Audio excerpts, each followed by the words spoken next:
cautious at this point, and I want to know why.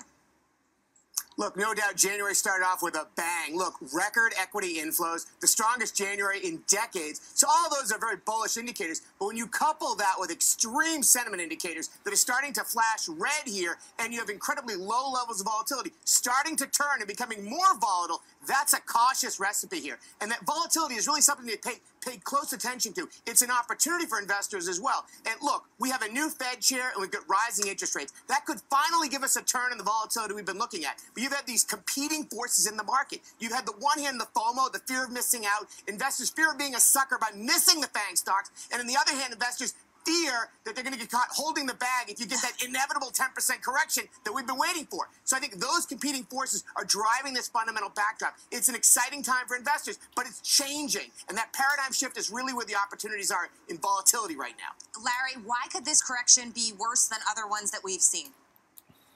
You know, it's really a great point. And again, because we've gone so long, it's been such an extreme time. First of all, cash levels in investor trading accounts are at record low levels. We've gone a record period of time without a meaningful market correction. So when you get that 10% correction for investors, which is really just a day in the park, it's an annual occurrence, it's going to feel like 20 or 25%.